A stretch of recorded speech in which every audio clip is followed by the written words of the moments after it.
தண்ணி எடுத்துக்கங்க. அத தோசைக்கல்ல ஊத்தி அதுக்குன்னு வழக்கமா ஒரு விளக்கமாறு வச்சிருப்பீங்கல்ல? ஆமாங்க.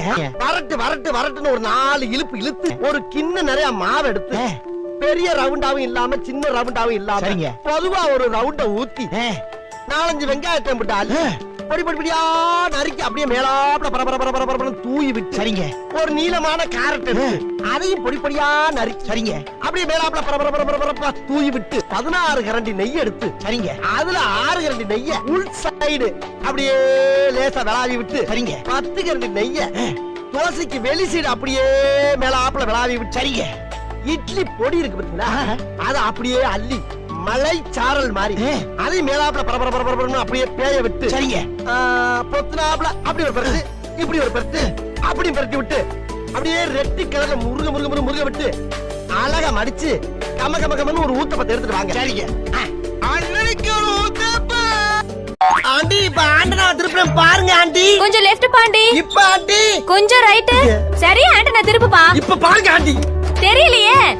எந்த ஆங்கில போனாலும் ஆண்டியை கரெக்ட் பண்ண முடியும். கொஞ்சம் கீழே பாண்டி. இன்னும் தெரியலையா? ஐயோ முட்டாள். எது முட்டாளா? இப்ப பாரு ஆண்டி. ஆண்டி ஆண்டி புடிங்கிருச்சு ஆண்டி. ஆண்டி பாருங்க.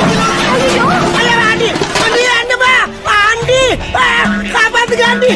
ஆண்டியை கரெக்ட் பண்ண வந்தா ஆண்டராவை கரெக்ட் பண்ண விட்டு அந்த ரத்தத்தை நமது பண்ணையில் கடினமாக உழைத்துக் கொண்டிருக்கும் அன்பு பச்சை கிளியை பத்திரமாக பார்த்துக் கொள்ளவும்.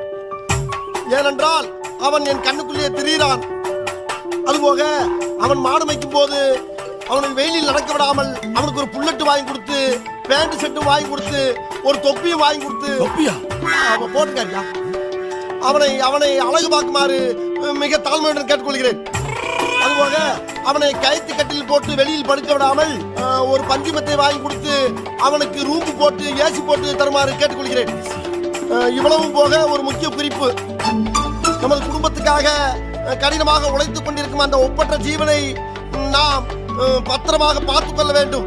அப்பொழுதுதான் நாம் எல்லோரும் பத்திரமாக இருக்க முடியும். ஏண்டா மொத்தமே 4 வருடம் இருக்கு. 4 வருடம் ஆனா கூட்டத்தில் எழுதியிருக்காரு அவரு. கூட்டலத்தா? அதெல்லாம் கூட்டத்து நான் படிச்சிருக்கல கூட்டத்து.